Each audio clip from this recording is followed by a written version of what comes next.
Astaghfirullah.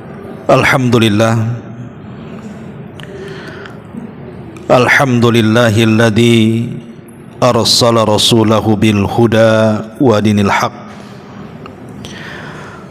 liyudhhirahu 'alad dini kullihi wa kafa billahi shahida wa kafa billahi wakila. Asyhadu an la ilaha illallah wahdahu rabbi la syarika lah wa asyhadu anna Muhammadan abduhu wa rasuluhu alladzi la nabiyya ba'dah. Amma ba'du. Ma'asyiral muslimin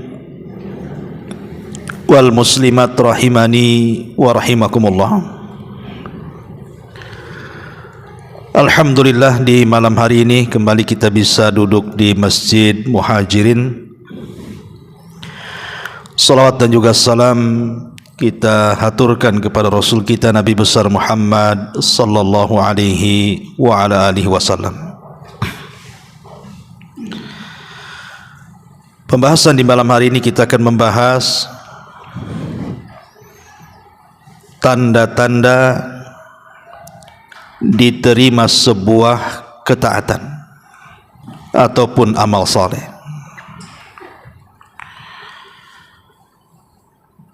Ma'asyiral muslimin yang dimuliakan Allah Subhanahu wa taala, apakah ada tanda ataupun alamat bahwa ibadah yang selama ini kita lakukan, baik salat kita, baca Quran kita, zikir kita, puasa kita, semua diterima Allah Subhanahu wa taala ataukah tidak?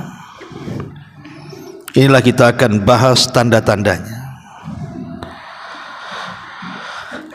Ma'asyiral muslimin yang dimuliakan Allah Subhanahu wa taala, kita awali dalam kajian malam ini mengutip surah Al-Mu'minun ayat 60 sampai 61. Allah Subhanahu wa taala berfirman, "Walladzina yu'tuna ma ataw wa qulubuhum wajilatun annahum ila rabbihim raji'un. Ulaika yusari'una fil khairati wa hum laha sabiqun." Dan orang-orang yang memberikan apa yang telah mereka berikan dengan hati yang takut, karena mereka tahu bahawa sesungguhnya mereka akan kembali kepada Rabb mereka.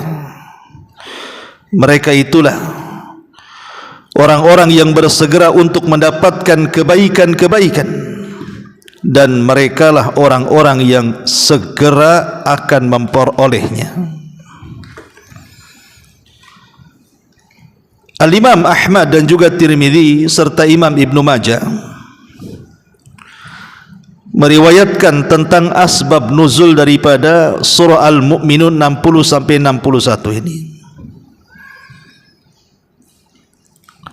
Dari Aisyah radhiyallahu anha, dia mengatakan, "Qultu ya Rasulullah, walladzina yu'tuna ma ataw wa qulubuhum wajilah, ahuwa alladhi yazni, ahuwa alladhi yashrik, ahuwa alladhi yashrabul khamra?" Qala la, ya binta Abi Bakrin wa ya binta Siddiq, walakinnahu ar-rajul yasumu wa yatasaddaq wa yusalli wa huwa yakhafu alla yataqabbala minhu.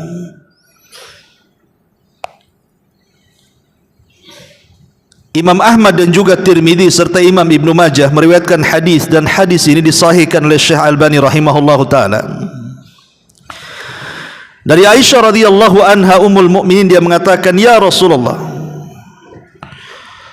siapakah yang dimaksud ayat ini? Walladzina yu'tuna ma atau wa qulubuhum wajilah." Dan orang-orang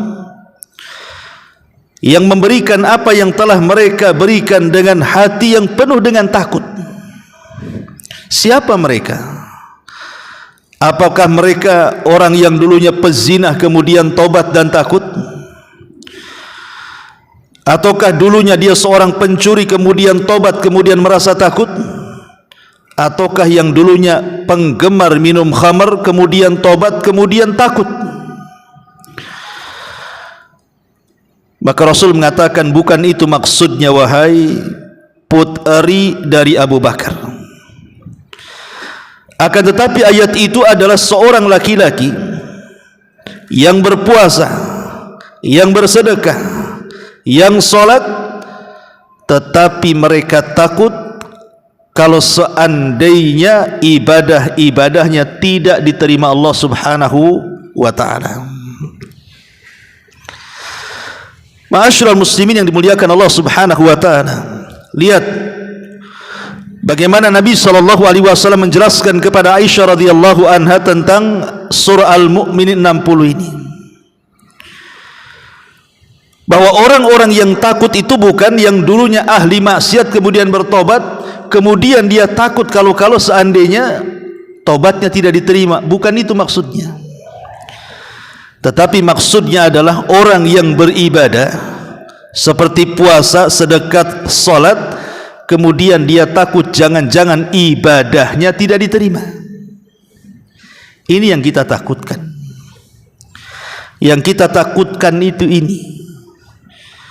Karena Allah Subhanahu wa taala mengatakan dalam surah Al-Kahfi ayat 103, "Qul hal nunabbiukum bil akhsarina a'mala alladzina dhalla sa'yuhum fil hayatid dunya wa hum yahsabuna annahum yuhsinuna sun'a." Maukah kuhabarkan kepada kalian, kata Allah, serugi-ruginya amalan.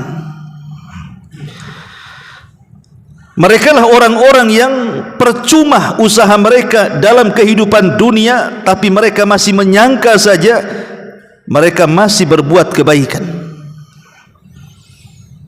Jangan sampai kemudian kita merasa kita sudah sholat, sudah puasa, sudah beribadah, rupanya itu semua ditolak dan tidak diterima. Amilatun nasibah, hanya lelah letih saja.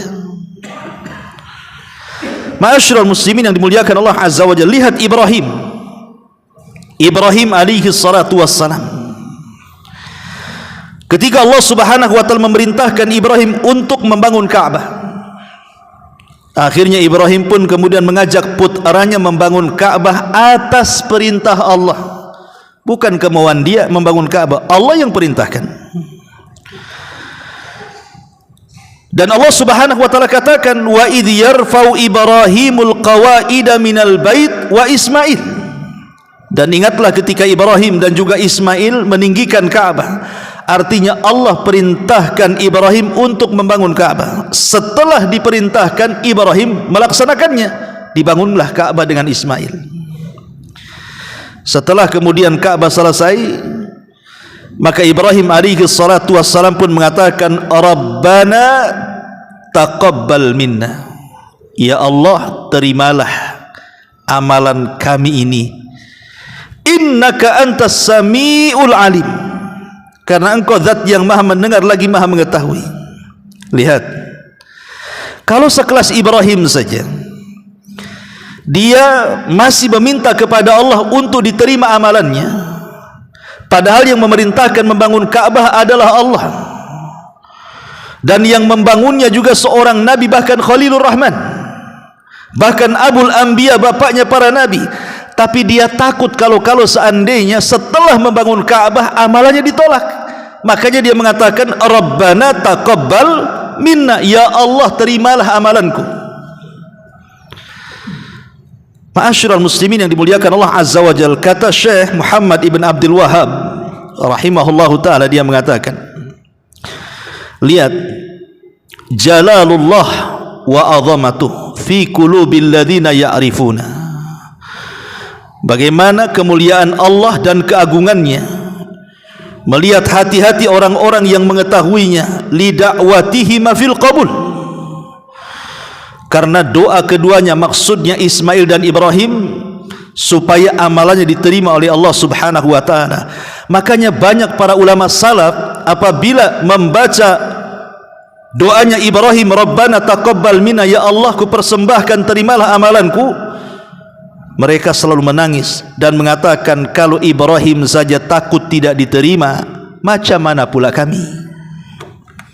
Nabi Ibrahim takut tidak diterima tuh amalan membangun Ka'bahnya dengan Ismail, apalagi kita? Siapa kita?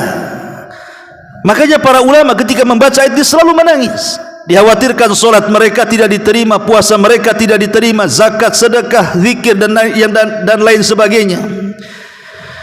Makanya kenapa kemudian kita harus sering-sering meminta kepada Allah supaya diterima ibadah kita.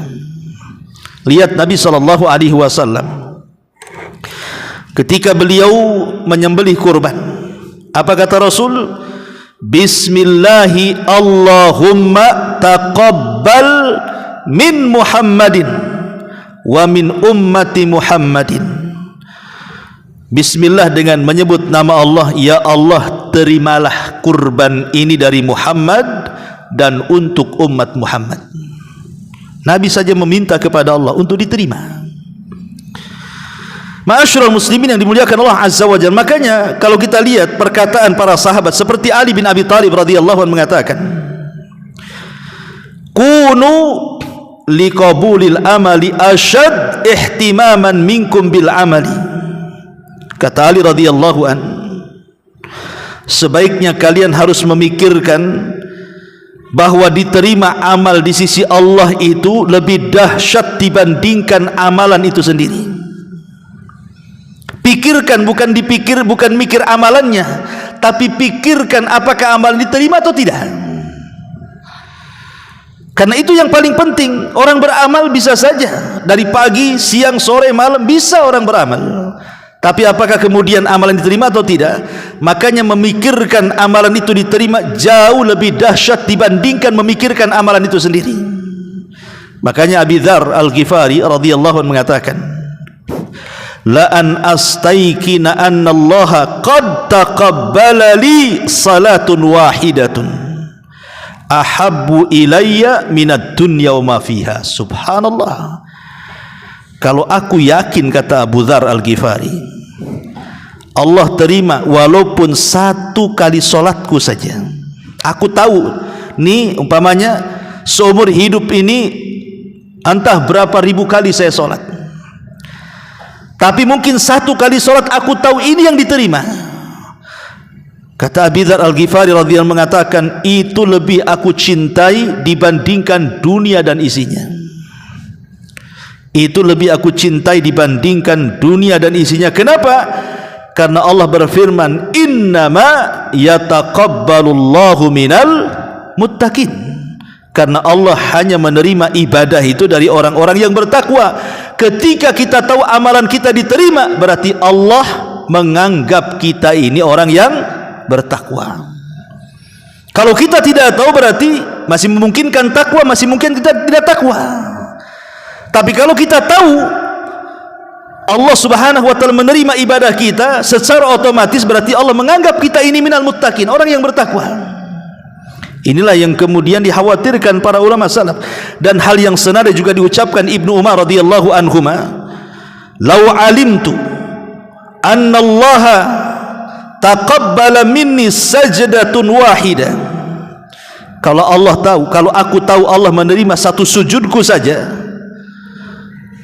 kemudian dia mengatakan, maka aku lebih senang dan aku siap untuk mati. Kalau aku tahu satu sujudku saja diterima, aku sudah siap mati. Kenapa? Karena Allah sudah menganggap kita ini orang bertakwa, dan sorga hanya diperuntukkan untuk orang-orang yang bertakwa. Makanya kalau kita lihat bukan hanya perkataan para sahabat, lihat perkataan para tabi'in. Seperti yang dikatakan Imam Malik ibn Dinar rahimahullahu ta'ala, al-khawfu 'alal amal alla yuqbal asyad minal amal. Hendaklah perasaan memperbaiki ibadah kita. Kalau tidak itu, maka tidak akan pernah berkualitas ibadah kita. Ya gitu-gitu saja ibadahnya, karena tidak terpikir oleh kita apakah diterima atau tidak. Ma'asyiral muslimin yang dimuliakan Allah Azza wa Jalla, tentu kalau bicara soal qabuli ta'ah, bahwa amalan ini diterima oleh Allah Azza wa Jalla atau tidak, itu ada syarat dan alamat. Ada syarat dan alamat. Adapun syarat makrum, sesuatu yang sudah jelas, yang sering kita jelaskan bahwa syarat diterima amal itu dua. Pertama, dibangun di atas keikhlasan kepada Allah Azza wa Jalla. Yang kedua, dibangun di atas ittiba, mencontoh Nabi SAW. Ini sepakat. Kalau ibadah hanya ikhlas tidak ittiba, maka terjerumus kepada bid'ah. Kalau hanya kemudian ittiba tapi tidak ikhlas, maka terjerumus kepada kesyirikan. Kalau tidak ikhlas dan ittiba, maka terjerumus kepada syirik dan bid'ah.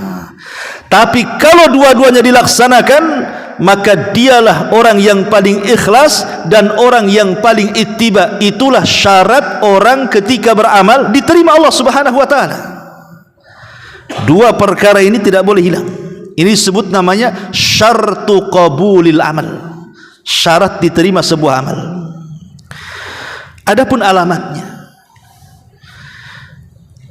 disebutkan oleh para ulama, memang tidak ada alamat yang jelas bahwa amalan kita itu diterima oleh Allah, tidak ada.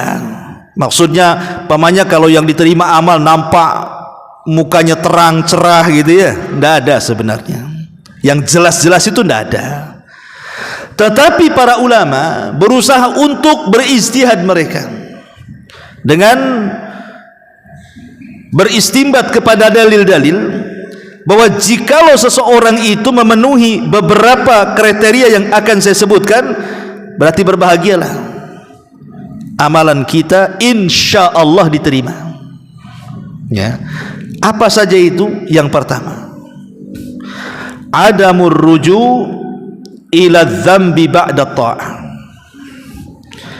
tidak kembali kepada dosa setelah dia melaksanakan ketaatan.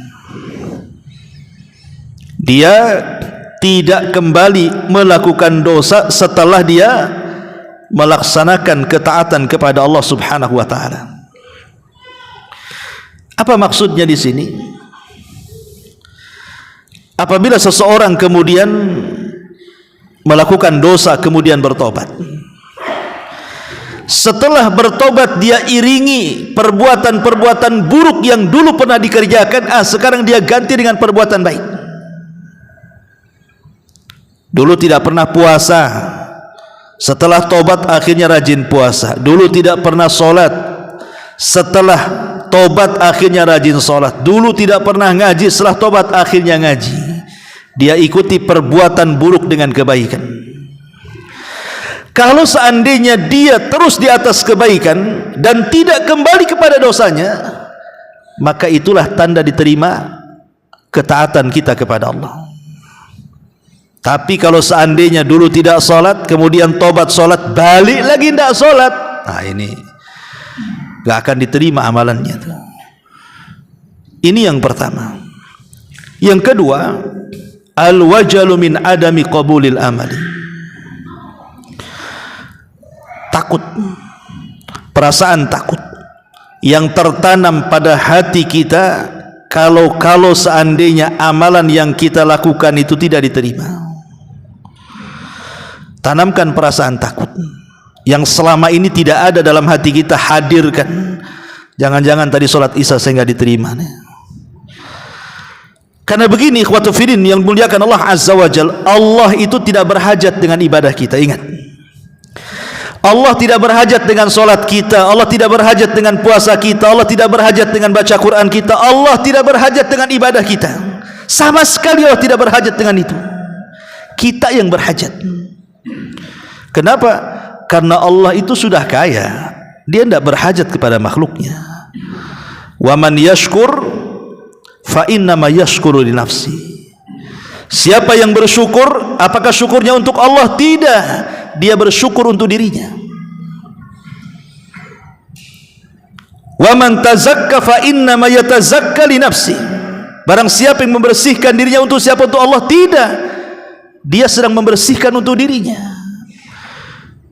Faman ihtada fa innama yahtadi li nafsi. Barang siapa yang mendapatkan petunjuk untuk Allah, tidak untuk dirinya petunjuk itu. In ahsantum ahsantum li anfusikum. Jikalau kalian baik, untuk Allah kebaikannya, tidak, kebaikan kembali untuk kalian sendiri. Dan banyak nas-nas Al-Quran yang mengatakan bahwa Allah tidak berhajat dengan kita. Perhatikan hadis qudsi. Allah Subhanahu wa taala mengatakan, ya ibadi, lau anna awwalakum wa akhirakum wa insakum wa jinnakum kanu ala afjari qalbi rajulin wahid ma naqasa dzalika min mulki syai'a. Hei anak Adam, jikalau orang yang awal kalian, orang yang akhir kalian, manusia kalian, jin kalian, mereka bersatu di atas satu hati yang paling jahat, semua jahat dari awal sampai akhir, manusia dan jinnya, anggaplah semua jahat, tidak ada yang beriman. Sejak zaman Adam sampai yang terakhir mati, baik manusia atau jinnya, semua jahat, tidak ada orang baik. Apa kata Allah? Ma naqasa min mulki dzalika syai'. Ma naqasa dzalika min mulki syai'. Itu tidak mengurangi kekuasaanku sedikit pun. Oke, kita balik. Lau anna awwalakum wa akhirakum wa insakum wa jinnakum kanu ala atqa qalbi rajulin wahid minkum ma zada fi mulki syai'a. Seandainya orang yang awal, orang yang akhir, manusia dan jinnya di satu hati di atas ketaatan kepada Allah, tidak ada yang kufur. Sejak zaman Adam sampai yang terakhir semua beriman, manusia dan jinnya semua beriman. Menambah kekuasaan Allah? Tidak menambah kekuasaan Allah sedikit pun. Mau satu dunia maksiat tidak mengurangi kekuasaan, mau satu dunia taat tidak juga menambah kekuasaan, karena Allah tidak berhajat dengan kita. Yang ingin saya katakan, kalau Allah, kita tahu Allah tidak berhajat dengan kita, maka sudah selayaknya ada perasaan takut dalam hati kita ini. Jangan-jangan ibadah kita nggak diterima karena Allah nggak berhajat dengan ibadah kita kok. Sudah sewajarnya tertanam perasaan, jangan-jangan tadi sholat saya nggak diterima pula, karena Allah tidak berhajat dengan kita. Allah Maha Kaya, kita yang berhajat dengan Allah. Lah bentuk hajat kita dengan Allah, tertanam perasaan takut, jangan-jangan pula ibadah tadi tak diterima. Kalau ada perasaan seperti ini, kata ulama, ketahuilah itulah alamat qabulul amal. Justru itulah alamat amal antum diterima. Ini yang kedua. Yang ketiga, at-taufiq ila a'malin salihatin ba'daha. Mendapatkan taufik untuk terus melahirkan dari satu amalan ke amalan berikutnya. Fa idza faragta fansab. Apabila engkau telah melaksanakan satu ibadah, lekas berganti kepada ibadah yang lainnya. Dari sini Hasan Al-Basri rahimahullahu taala, sayyidut tabi'in, pemimpin para tabi'in, mengatakan apa? Perkataan yang bagus sekali. Beliau mengatakan, inna min jazail hasanati al-hasanatu ba'daha, wa min uqubati sayyi'ati as-sayyi'atu ba'daha. Fa idza qabila Allahu al-'abda fa innahu yuwaffiquhu ila ta'ah wa yasrifuhu 'anil ma'siyah. Sesungguhnya balasan kebaikan itu adalah kebaikan yang dilakukan setelahnya, dan hukuman keburukan itu adalah melakukan keburukan setelahnya. Karena apabila Allah menerima amalan seorang hamba, pasti Allah akan berikan taufik dengan diarahkan kepada ketaatan yang melahirkan ketaatan berikutnya. Lihat perkataan beliau. Jadi tanda di amalan kita diterima ini, ketika kita sanggup melahirkan satu amalan, terlahir amalan yang lain dari amalan yang kita amalkan itu.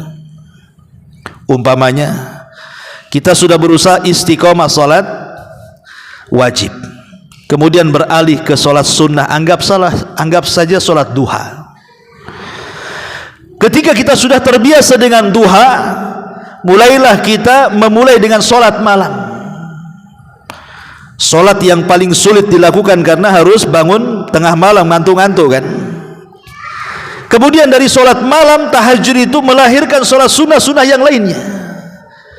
Itulah yang kemudian Allah Subhanahu wa taala katakan apa? Fa amman a'ta wattaqa wa saddaqa bil husna fasanuyassiruhu lil yusra. Fa amman a'ta, siapa yang memberikan dengan hartanya, dengan ilmunya, dengan tenaganya, dengan waktunya lillah untuk Allah. Fa amman a'ta wattaqa, di mana dia melakukan itu karena ketakwaan kepada Allah. Wa saddaqa bil husna, dan yakin ada balasan dari Allah, dari sorga. Apa kata Allah? Fasanuyassiruhu lil yusra, jalan dia sudah mudah, Allah mudahkan. Maknanya kita sudah mudah mengamalkan satu amalan, maka ketika kita mengamalkan yang lainnya, Allah lebih mudahkan lagi. Itulah yang disebut dengan amal melahirkan amal. Ketika satu amal melahirkan amal yang lain, amal yang lain melahirkan amal yang lain, amal yang lain melahirkan amal yang lain, maka kita akan menutup dengan amalan itu husnul khatimah. Husnul khatimah. Perhatikan ucapan Ibnu Katsir rahimahullahu taala, bagus sekali. Apa kata Imam Ibnu Katsir rahimahullahu taala? Laqad ajrallahu al-karim adatuhu, laqad ajral karim adatahu bi karamihi, anna man 'asha ala syai'in mata 'alaihi, wa man mata 'ala syai'in bu'itsa 'alaihi yaumal qiyamah, faman 'asa 'ala ta'ah ya'ba karamullah an yamutu 'ala al-ma'siyati. Apa kata Imam Ibnu Katsir rahimahullahu taala ad-Dimashqi ini, Abul Fida?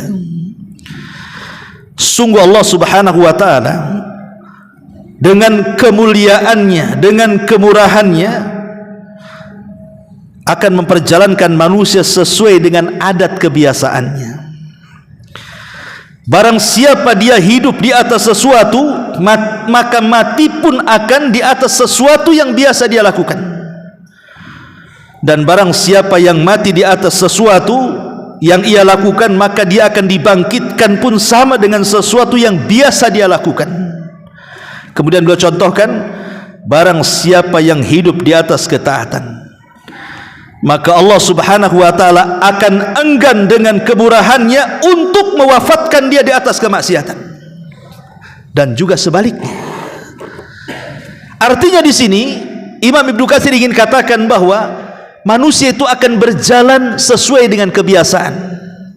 Lihat orang pikun. Orang pikun itu yang keluar dari lisannya itu adalah kebiasaan dari sebelum pikunnya. Kalau sebelum pikunnya dia suka baca Quran, maka ketika pikun itu pula yang dibaca. Ketika sebelum pikunnya dia memang ucapannya santun, ucapannya bagus, ucapannya indah, maka ketika pikun itu pula yang diucapkan. Tapi kalau sebelum pikunnya dia tidak pernah membaca Quran, yang keluar kalimat-kalimat kotor, kalimat-kalimat maksiat, cacian, makian, gibahan, maka ketika anda pikun itu juga yang keluar dari mulut kita. Itulah yang dikatakan Imam Ibnu Katsir rahimahullahu taala, siapa yang hidup membiasakan maksiat, maka dia akan mati di atas maksiat. Siapa yang mati di atas maksiat, maka dia akan dibangkitkan pun seperti itu. Kemudian beliau mencontohkan bagaimana di zaman Nabi sallallahu alaihi wasallam ada seorang laki-laki yang haji. Kemudian saat dia sedang tawaf, jatuhlah dia dari untanya, kemudian meninggal. Kemudian para sahabat mengatakan, apa yang harus dilakukan dengan jasadnya? Maka Nabi SAW kafankan dengan kain ihram yang ada di badannya. Kemudian Rasulullah SAW mengatakan, fa innahu yub'atsu yaumal qiyamati mulabbiya, karena kelak orang itu nanti pada hari kiamat akan dibangkitkan di hadapan Allah dan dia sedang mentalbiyahkan haji labbaik Allahumma labbaik. Lihat. Tapi kalau seandainya orang mati itu karena di atas kemaksiatan, anggaplah dia bunuh diri, maka dia akan dibangkitkan sedang membunuh dirinya. Dengan cara apa dia membunuh diri ketika di dunia? Ketika dia membunuh diri dengan cara menusuk perutnya dengan pisau, maka dibangkitkan pun sedang menusuk-nusuk pisaunya ke dalam perutnya. Na'udzubillah. Ma'asyiral muslimin yang dimuliakan Allah Subhanahu wa taala, ini yang kedua. Yang ketiga ya, taufik ila a'malin salihah. Dia diberikan taufik untuk mengamalkan amalan setelahnya. Itu tanda diterima amal. Jadi kalau seandainya kita ini sudah sholat wajib, kemudian diikuti sholat sunnah, diikuti sholat sunnah lagi, itu tanda sholat wajib kita diterima, gitu maksudnya. Karena ada pengikutan ibadah setelahnya. Ini yang ketiga. Yang keempat, istisgharul amali wa adamul ujubi wal ghururi bihi. Kata para ulama, menganggap amalan sebesar apapun kecil di mata dia, dan tidak ada perasaan ujub, tidak pula terperdaya dengan amalannya. Jadi dia merasa semua amal yang dilakukan dia kecil, tidak ada yang besar bagi dia, dan dia tidak ujub dengan amalannya, dan tidak tertipu dengan amalannya. Karena banyak orang-orang yang tertipu dengan amalannya, kan? Ana udah banyak sholat, udah banyak sedekah, ya, tertipu dengan amalannya. Semua sudah saya lakukan, apalagi ini Ustaz, katanya. Saya sholat sudah, puasa sudah, dihitung dia. Itu kan merasa apa? Tertipu dengan amalannya, kan. Tetapi tanda diterima amal itu adalah ketika kita tidak merasa besar dengan amalan kita, ketika kita tidak tertipu dengan amalan kita, dan tidak ada ujub dengan amalan kita. Bagi kita amalan besar, amalan kecil sama saja. Itulah kalau sudah perasaan itu yang tertanam, itulah tanda-tanda amalan kita diterima Allah Subhanahu wa taala. Sufyan ibn Uyainah, Imamul Makkah, mengatakan, qala Abu Hazim, menukilkan perkataan Abu Hazim, dia mengatakan, uqtum hasanatika ashad mimma taktum sayyiatika. Sembunyikan kebaikan, menyembunyikan kebaikanmu itu lebih dahsyat dibandingkan engkau menyembunyikan keburukanmu. Kalau bisa menyembunyikan kebaikan, itu lebih diprioritaskan dibandingkan menyembunyikan keburukan. Sebab keburukan itu secara tabiat memang orang kalau bisa jangan tahu. Tabiat kita sudah ngomong kan gitu. Kalau bisa orang nggak tahu kita maksiat itu, karena terkadang ada maksiat itu membongkar aib kita, malu pula kita jadinya. Karena yang namanya dosa itu, kata Rasulullah, mahaka fi sadrik wa karihta an yattali alaihi nas. Namanya dosa itu sesuatu yang kita sembunyikan dalam hati dan kita tidak suka manusia tahu. Itulah makna dosa. Mana dosa itu adalah sesuatu yang kita sembunyikan dan kita benci kalau orang tahu. Makanya kemudian kata Sufyan ibn Uyainah menukilkan perkataan Abu Hazim, menyembunyikan kebaikan itu harus diprioritaskan dibandingkan menyembunyikan keburukan. Karena secara otomatis keburukan itu pasti disembunyikan. Tapi menyembunyikan kebaikan itu bukan perkara mudah. Terkadang ya, sebenarnya sih kebaikan yang antum lakukan itu sudah lama sebenarnya, entah 10 tahun yang silam, 15 tahun yang silam. Mungkin antum sudah lupa, dan itulah amalan ikhlas yang pernah antum lakukan. Tapi terkadang setan datang ngasih was-was. Anggaplah umpamanya antum beritikaf di Masjid Muhajirin ini 5 tahun yang silam, kemudian antum pulang kampung. Nggak pernah cerita-cerita antum itikaf di sini. Kemudian antum balik lagi ke Batam. Setelah 5 tahun datang ke Muhajirin, ngobrol sama kawannya. Iya, anak dulu itikaf juga 5 tahun yang silam. Dikasih tahu pula, dia sudah tutupi, udah mungkin lupa kan. Itulah setan kadang-kadang, supaya amalan kita itu tampak di hadapan orang. Itu padahal sudah 5 tahun, bahkan yang 10 tahun pun sama. Itu yang tiang di pojok itu anak juga nyumbang tuh. Padahal sudah 10 tahun tuh nyumbangnya. Sebenarnya dia sudah ikhlas, tapi dipancing setan keluar pula rianya. Makanya penting di sini itu karena menganggap apa? Amalan itu besar bagi dia. Makanya diungkapkan jadinya. Ya. Ma'asyiral muslimin yang dimuliakan Allah Azza wa Jalla. Kemudian juga dikatakan Fudail bin Iyad rahimahullahu taala, khairul ilmi wal amali ma khafiya anin nas. Sebaik-baik pengetahuan dan amal itu ada sesuatu yang tersembunyi dari manusia. Dan memang asal amal itu kalau bisa orang tidak tahu. Amal itu boleh terang-terangan kalau sifatnya syiar. Nah, kalau sifatnya syiar ialah terang-terangan, korban, salat jamaah, azan, itu memang harus syiar, orang tahu.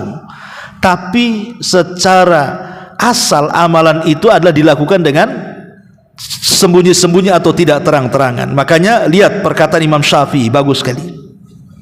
Perkataan Imam Syafi'i Muhammad ibn Idris Asy-Syafi'i rahimahullah ta'ala, dia mengatakan yang bagi, kata Imam Syafi'i, sudah seharusnya lil alimi an yakuna lahu khabi'atun min amalin salihin fima bainahu wa bainallah, fa inna kullama dhahara linnas min ilmin aw amalin qalilin naf'i fil akhirati. Seharusnya kita ini selaku thalabul ilmi, orang yang paham pengetahuan agama, adalah amalan-amalan itu yang kita sembunyikan antara kita dengan Allah. Kalau bisa, ada amalan-amalan yang orang nggak tahu, istri kita pun tak tahu kalau punya istri, anak pun tak tahu, orang tua pun, yang tahu hanya kita dengan Allah. Hendaknya ada di antara kita itu amalan-amalan yang tersembunyi yang hanya tahu Allah dengan kita saja. Kenapa demikian? Karena setiap apa yang tampak kepada manusia, kata Imam Syafi'i, dari pengetahuan atau amal saleh, maka itu akan sedikit bermanfaat untuk akhiratnya.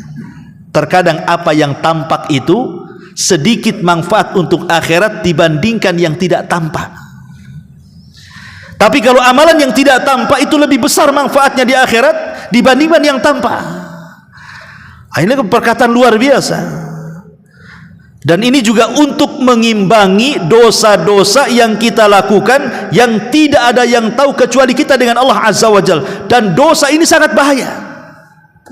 Kata Nabi SAW, nanti pada hari kiamat ada orang-orang yang datang kepada Allah membawa pahala sebesar gunung Tihama.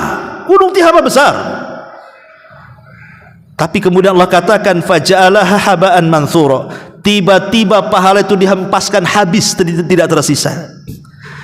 Kemudian kenapa? Pertanyaannya kok habis?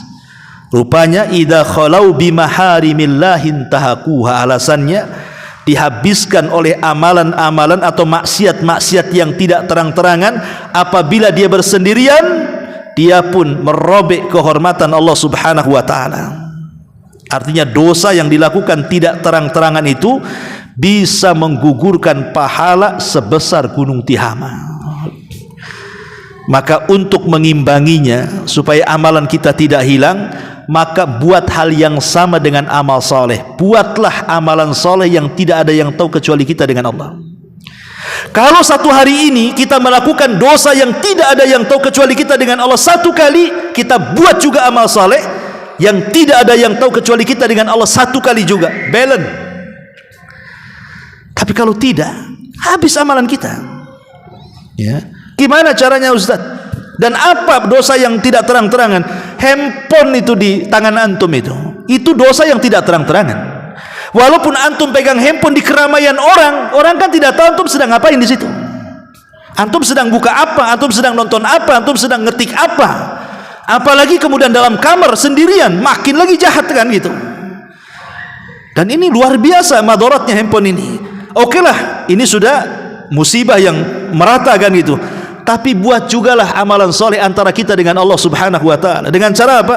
Istighfar sambil jalan orang nggak tahu, tasbih sambil jalan orang tidak tahu, takbir sambil jalan orang tidak tahu, berzikir sambil jalan orang tidak tahu. Cukuplah kita dengan Allah Azza wa Jalla, itu maksudnya. Maka yang keempat, tanda diterima amal ketika kita menganggap amalan itu tidak ada yang besar. Ini yang keempat. Yang kelima, hubbut ta'ati wa kurhul ma'siyati. Tanda diterima taat adalah dia punya kecintaan kepada ketaatan dan ada kebencian dari kemaksiatan. Karena kalau kita cerita masalah tobat sendiri, kapan orang yang bertobat dikatakan tobat itu? Kalau tidak ada pengaruh dosa yang ada tersisa di kepalanya. Maksudnya apa? Seorang pemabuk, kemudian dia bertobat tidak ingin mabuk lagi. Kemudian tertanam dalam hatinya, jangan lagi melihat orang yang mabuk, melihat botolnya saja nggak mau dia. Itu maksudnya. Itulah menghilangkan asarnya, pengaruhnya. Tapi kalau seandainya dia dulunya mabuk, kemudian tobat mabuk, tengok botol, memang tak mabuk, cuman masih ada kepengen juga, enak juga, tapi tak mau dia, takut dosa. Itu belum hilang pengaruh dosanya namanya, karena masih ada hawa nafsunya. Itu maksudnya. Lah ini yang seperti ini yang bahaya. Makanya harus ditanamkan hubbut ta'ah. Memang kita cinta dengan ketaatan dan benci dengan kemaksiatan. Itu alamat diterima tuh amal kita tuh. Karena pengaruh maksiat sudah nggak ada. Ya. Dulu seorang pezina, kemudian dia bertobat. Jangankan lagi melihat filmnya gitu ya, film porno atau yang tidak layak ditonton. Lihat perempuan yang buka aurat, benci, naudzubillah. Ya. Itu betul-betul hilang pengaruh maksiatnya. Tapi kalau dulunya seorang pezina, kemudian tobat berzina, nampak pula wanita di jalan, teringat dulu masa dulu, tapi dia takut karena takut dosa. Itu belum hilang itu pengaruh maksiatnya. Itu maksudnya. Nah, kalau dia betul-betul hilang pengaruh maksiatnya, itulah tanda bahwa amalan kita diterima. Itu maksudnya. Ini yang kelima. Yang keenam, ar-raja'u wa kathratud du'a. Menanamkan harapan dan memperbanyak doa. Terus berdoa dan berharap. Apa yang bisa kita lakukan selain doa dan harapan kan itu? Berdoa agar amalan-amalan kita diterima dan berharap agar amalan-amalan kita berpahala. Cuman dua itu. Berdoa agar amalan kita diterima, berharap agar amalan kita berpahala. Kalau itu yang ada pada hati kita, terus berdoa kepada Allah. Makanya para salaf apabila di bulan Ramadan, sebelum Ramadan, 6 bulan sebelum Ramadan, mereka mengatakan, ya Allah pertemukan aku dengan Ramadan. Masuklah mereka di bulan Ramadan. Setelah Ramadan, 6 bulan setelahnya, dari start keluar Ramadan sampai 6 bulan, maka mereka terus mengatakan, ya Allah terimalah Ramadanku, ya Allah terimalah Ramadanku selama 6 bulan. Itu yang dilakukan para salaf. Karena mereka takut kalau seandainya amalan mereka tidak diterima. Ketika ada perasaan kita berdoa kepada Allah, terus meminta agar amalan kita diterima dan ada harapan mudah-mudahan berpahala, maka itu tanda alamat tuh, bahwa amalan kita diterima. Kemudian yang nomor 7, at-taisir lit-ta'ati wal ibti'ad anil maksiati. Mudah melakukan ketaatan, kayaknya mudah sekali. Tidak ada beban karena hatinya insirah, hatinya lapang. Hatinya lapang, nggak ada beban-beban sama sekali dalam melakukan ibadah itu. Contoh namanya solat. Solat ini kan, orang yang solat itu terbagi dua kelompok tuh. Pertama solat karena sebuah kebutuhan, yang kedua solat karena sebuah beban. Karena ada dua orang solat tuh, memang kebutuhan ataupun memang beban. Bagi yang melakukan solat, antum solat di solat duhur atau solat isya tadi, habis solat isya itu plong rasanya seperti antum bayar hutang, berarti itu menjadikan solat itu sebagai beban. Ya. Jadi kalau antum selesai solat sama dengan selesai nyaur hutang, berarti solatnya masih dijadikan beban, bukan kebutuhan. Ya. Tapi kalau seandainya habis solat plong hatinya, bukan karena hilang seperti bayar hutang, tidak. Dia senang sudah melakukan ibadah dan dia menunggu solat setelah solat. Kapan lagi ya solat? Kapan lagi ya solat? Itu maksudnya. Berarti itulah tanda diterima amalan kita dan ketaatan. Kenapa? Karena Allah memberikan taisir, kemudahan. Kemudahan di dalam beribadah kepada Allah Azza wa Jalla dan menjauhi maksiat. Kemudian yang nomor 8, hubbus salihin wa bughdu ahlil ma'asi. Cinta dengan orang-orang saleh, suka bergaul dengan orang-orang saleh, banyak berinteraksi dengan orang-orang saleh, dan dia benci dengan ahli maksiat. Tak mau dia ketemu, enggak mau bergaul lagi. Lihat aja tak mau. Betul-betul dia hijrah total. Makanya Imam Ahmad ibn Hanbal rahimahullah taala meriwayatkan dari hadis Bara ibn Azib radhiyallahu an. Kata Nabi sallallahu alaihi wasallam, "Inna awthaqa ural iman an tuhibba fillahi wa tubghidha fillah." Sesungguhnya ikatan iman yang paling kuat adalah ketika kita bisa menanamkan cinta karena Allah, benci pula karena Allah. Kalau cinta, cinta karena Allah, benci, benci juga karena Allah. Saya cinta dengan orang-orang saleh itu karena Allah, dan saya benci ahli maksiat juga karena Allah. Bukan benci kepada orangnya, tapi kepada kemaksiatannya yang kita lihat di depan mata. Makanya apa kata Imam Syafi'i rahimahullahu taala? Aku melihat orang-orang saleh dan aku bukan bagian dari mereka. Sa'uhibbus salihin walastu minhum. Kata Imam Syafi'i rahimahullah ta'ala, uhibbus salihina walastu minhum, katanya. Aku suka dengan orang-orang saleh, kata Imam Syafi'i, tapi aku bukan bagian dari mereka. Tawadhu. Ya. Apa kata Imam Ahmad dijawab? Tuhibbus salihin wa anta minhum. Engkau cinta dengan orang soleh dan engkau termasuk orang soleh, kata Imam Ahmad. Itu kan guru dan murid itu. Ya. Lihat bagaimana Imam Syafi'i rahimahullah ta'ala, saya cinta dengan orang-orang soleh walaupun saya tidak seperti mereka. Karena kalau tidak cinta dengan orang-orang soleh, cinta sama siapa? Berarti lawannya orang-orang toleh, orang-orang jahat kan gitu. Maka ini tanda diterima amal kita itu kalau tertanam pada hati kita yang bergaul ya dengan orang-orang yang baik saja. Dia nggak mau bergaul dengan orang yang jahat. Nah, ini nomor 8. Nomor 9, kasratul istighfar. Ketika lisannya basah dengan istighfar, terus beristighfar. Walaupun dia tidak merasa berbuat dosa, tidak apa-apa, beristighfar saja. Karena istighfar itu tidak mesti berbuat dosa. Seperti Nabi SAW beristighfar sehari itu 70 sampai 100 kali. Apa Nabi berbuat dosa? Kan tidak. Bisa saja istighfar itu dalam bentuk tajdidut taubah, pembaharuan tobat. Tapi kalau kita ya sudah jelas banyak dosa. Hari-hari kita ke pasar, hari-hari kita melihat aurat, hari-hari kita melihat handphone, hari-hari juga kita melihat aurat, hari-hari mata kita memandang yang haram. Lisan kita pula tidak mau istighfar. Gimana ceritanya? Ya. Jadi kalau Nabi beristighfar itu bukan karena berbuat dosa. Kalau kita mengistighfar karena banyak dosanya kan gitu. Makanya jangan sampai kemudian kita sakit hati gara-gara tidak bertobat kepada Allah Azza wa Jalla dengan perbanyak istighfar. Dan yang nomor 10, al-mudawamatu 'alal a'mali salihah. Membiasakan, mendawamkan itu artinya istiqomah. Kata Nabi SAW, khairul a'mal adwamuha wa in qalla. Sebaik-baik amal itu yang langgeng walaupun sedikit. Kenapa? Karena Allah itu tidak bosan untuk menerima ibadah kita. Kita yang bosan ketika beribadah kepada Allah.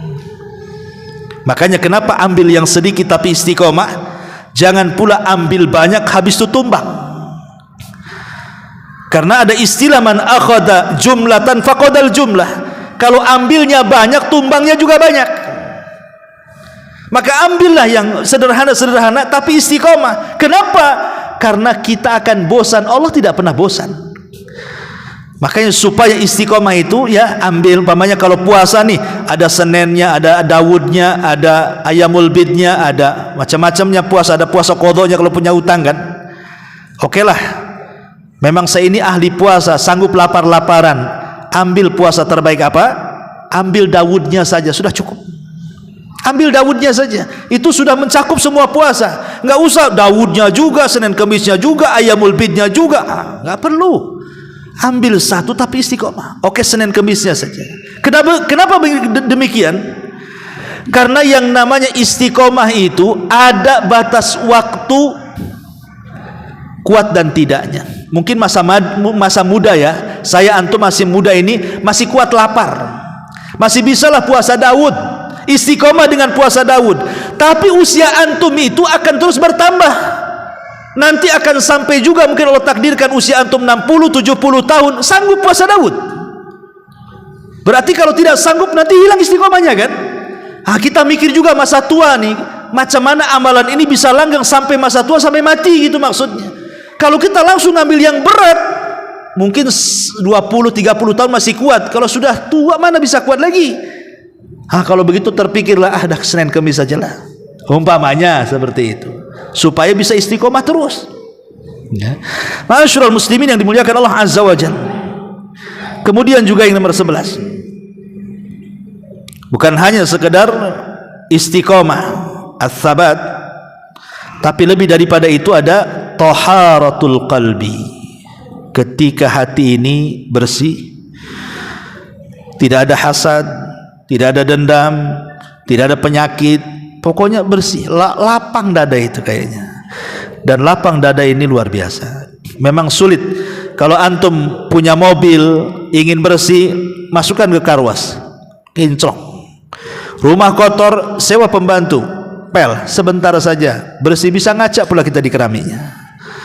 Apalagi semua benda di depan kita itu bisa dibersihkan. Tapi hati sulit untuk membersihkannya. Membersihkan hati itu bukan seperti membersihkan mobil, membersihkan rumah, membersihkan piring, tidak. Membersihkan hati itu paling sulit. Karena setiap kita bersihkan datang pula lagi kotorannya. Setiap kita bersihkan datang lagi kotorannya. Makanya tajdidul qalbi, memperbaharui hati itu harus terus setiap hari kita lakukan. Nabi SAW sampai setiap hari berdoa, ya muqallibal qulub tsabbit qalbi ala dinik. Wahai zat yang membolak-balikan hati, tetapkan hatiku di atas agamamu. Anas ibn Malik radhiyallahu mengatakan, ya Rasulullah, apakah engkau mengajarkan doa itu untuk umatmu karena engkau takut kepada kami? Kata Rasul, iya, karena hati kalian itu berada di genggaman Ar-Rahman, yang sewaktu-waktu Allah bisa memutar balikan sesuai dengan kehendaknya. Namanya hati itu bisa sesat, bisa dapat hidayah. Ada futurnya, ada semangatnya. Makanya Rasul mengatakan banyak-banyaklah berdoa seperti ini, supaya hati kita itu mantap. Kalau setiap hari kita bersihkan hati itu dari itu semuanya, maka itu tanda-tandanya bahwa ketaatan kita diterima. Kemudian yang nomor 12, tadhkiratul akhirah. Dia selalu ingat akhirat. Yang diingat akhirat saja. Sampai-sampai Aisyah radhiyallahu anha pernah duduk. Kemudian Nabi SAW berbaring di pahanya. Kemudian Nabi SAW ditatap oleh Aisyah mukanya. Tiba-tiba Aisyah menangis dan tetesan air matanya sampai berlabuh di pipi Nabi. Nabi sontak bangun, duduk dan memandang Aisyah, kaget. Kemudian mengatakan, wa mayubkik walimad dumu, apa yang membuat anda menangis dan kenapa air matamu menetes seperti itu, hai Aisyah? Lihat jawaban Aisyah radhiyallahu anha.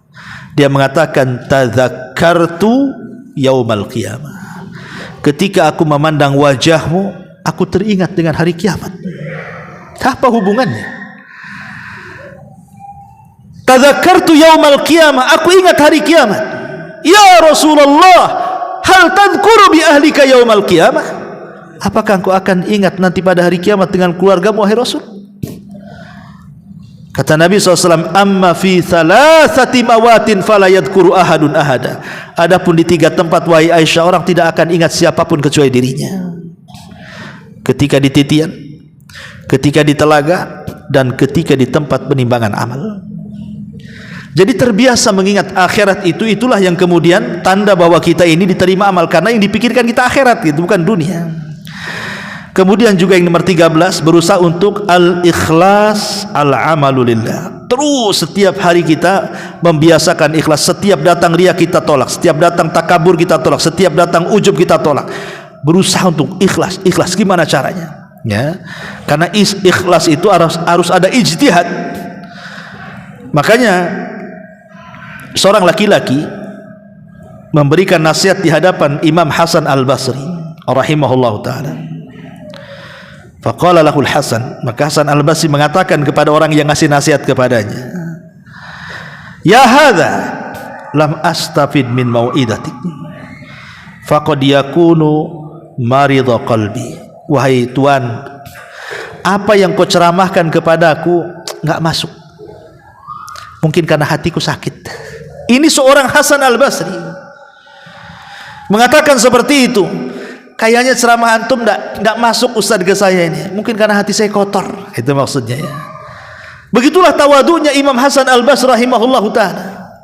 Dia minta uzur kepada yang menasihatinya. Boleh jadi hatinya banyak kotoran sehingga susah menerima nasihat orang. Seperti itu ya. Kemudian juga yang terakhir tentunya, walaupun masih banyak ya, tapi kita ambil yang terakhir, adalah berusaha untuk as-sabat. As-sabat sebenarnya dengan istiqomah sama aja artinya, tapi as-sabat ini lebih lagi, di atasnya istiqomah lagi, lebih lagi. Jadi kalau memegang sunnah itu betul-betul memegang seperti di atas bara api gitu, dipegang betul, mau panas mau tidak dipegang dia. Itulah as-sabat. Dan ini Allah Subhanahu wa taala katakan, innal ladzina qalu rabbunallah tsumma istaqamu tatanazzalu alaihimul malaika alla takhafu wa la tahzanu wa abshiru bil jannati allati kuntum tu'adun. Ma'asyiral muslimin yang dimuliakan Allah Azza wa Jalla, setelah kita tahu uraian sedikit, maka selaku seorang mukmin adalah berusaha untuk memanfaatkan waktu sebaik mungkin, karena kita tidak tahu amalan kita diterima atau tidak. Tidak ada alamat yang jelas gitu maksudnya kalau amalan kita diterima.